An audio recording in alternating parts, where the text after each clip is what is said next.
Do you feel all right, Carl? Prepare to hear horrific tales of incarceration, heartbreak and hauntings.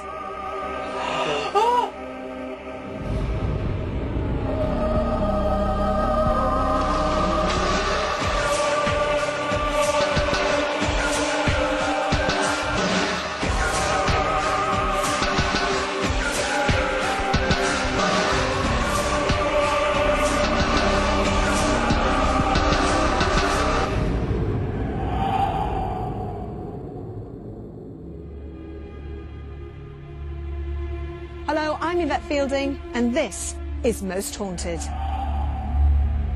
We're no strangers to Devon and its host of haunted houses. But today we visit a manor house that is oozing with tales of paranormal existence. How well founded will these be? We have 24 hours to unlock the secrets of Chambercombe Manor. The seaside town of Ilfracombe often attracts crowds, but how many are drawn to its very own paranormal hotspot, a manor house that has a very tragic tale to tell? The earliest available records list a lord of the manor way back in 1162, and in addition to its priest holes, a licensed chapel was added in 1439. Then, a century later, the Oatway family's short but significant stay began. And although their dubious means of income would return to haunt them, a succession of families were happy to call this their home. Recently its role changed to a working farm, until in 1979 the Chambercombe Manor Trust took ownership, allowing you and I to visit during the summer months. The spirit of a woman called Elizabeth Vi has been seen walking on this 400-year-old floor. The spirit of a man has also been felt by the fireplace, and an old woman dressed in black has been seen sitting on the windowsill. In the 1650s, this belonged to the Oatway family. They were, as many Devonshire families, smugglers and shipwreckers. Legend has it that William Oatway was running out of money. His daughter had left and married an Irish sea captain. They hadn't seen her for years. They wrecked a ship, many bodies.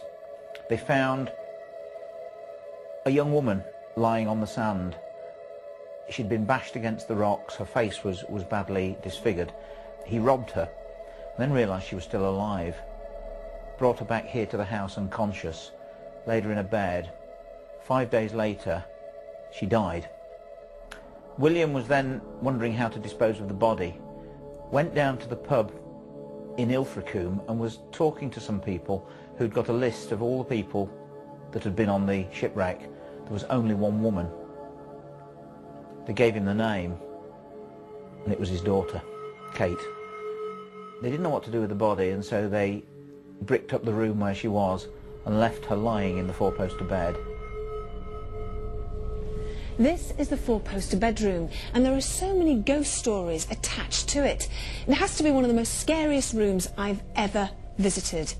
A child wearing swaddling clothes has actually been seen inside this cot as it rocks from side to side.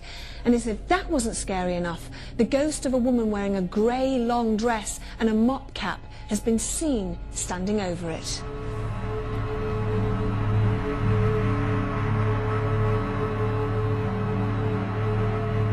When people sit in this chair, some of them complain of feeling ill.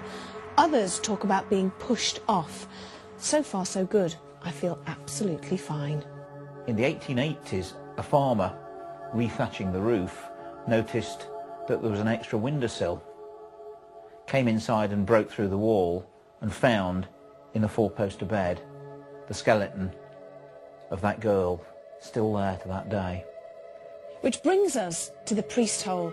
Now this just wasn't used by the clergy, it was also used by smugglers, and in the dead of night, dark groans can be heard echoing from it. Since I've been here, the paranormal experience I've had are mostly with a little girl about 6 years old, roughly 6. She wears a little a darky blue dress, and she has ringlets, brown hair. We think her name is Ellie, and she's normally coming around with me when I'm on my tours. I usually say a few nursery rhymes to her when I start in the mornings, and I say goodnight to her before I go home at night. This room holds a terrifying secret. A young girl aged 6 died in this very room, and her ghost has been seen playing in this area along with her friend. 2 male entities have also been witnessed in here, and one of them supposedly is not a nice character. With cold spots and poltergeist activity, this particular area is going to be very interesting tonight. Parapsychologist Kieran O'Keefe has investigated many manor houses. So what attracts him to this particular property? And how does he intend to get the most from our stay? Kieran, this is an exceptional place for us to investigate because there's so many stories here. And they're really intricate. You know, they have links to the town, links to the local area, links to lots of historical figures, and I just find that fascinating. Now, one particular room has a horrible story attached to it, which is where a skeleton of a young woman was actually found sealed up in the room.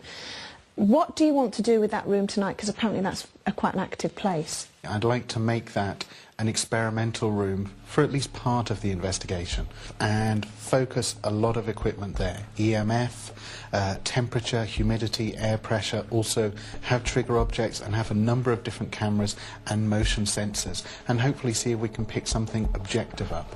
The good thing about this investigation is that where we're actually based is in another building away from here.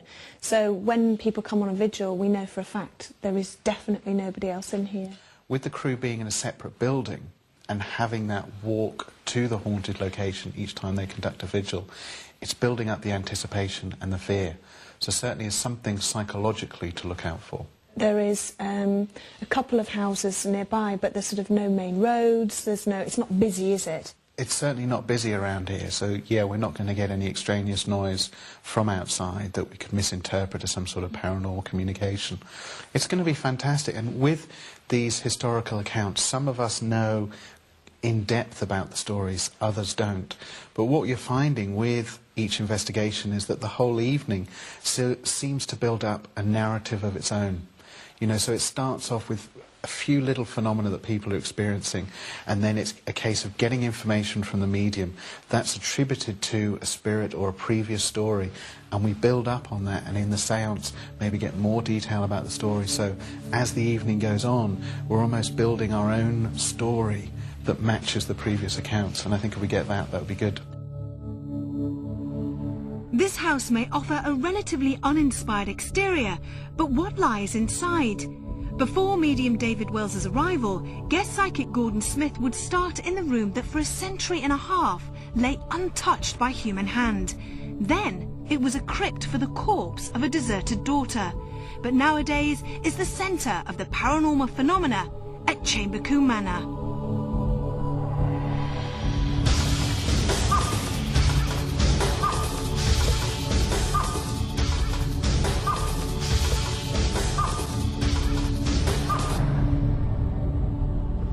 I know I've got to get into this room because this is sort of where things happen for me.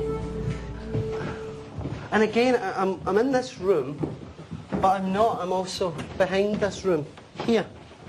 I'm sorry to keep walking a bit like this, but I want to be between here and here, in this space behind the room. Right. Can you imagine somebody being bricked up in a wall? Mm-hmm. Or somebody being buried beneath floorboards or something like that? There's some very, very strange about this. Right. Catherine, or Kathleen, I'm not sure which, Catherine, Kathleen. It's a name like that that's being shouted out here. This is to do with Ireland, to do with Dublin, and in and around that area. Oh, right. You're on the right somewhere track. called Blackwater, because that's what she's showing me here. And I actually get the sense of the woman coming forward herself. She's not an old woman, I feel as though. Very, very thin woman. Quite a pretty looking woman, I would say. And there's something about her death that has caused a lot of bad feeling, a lot of guilt. She herself feels terrible.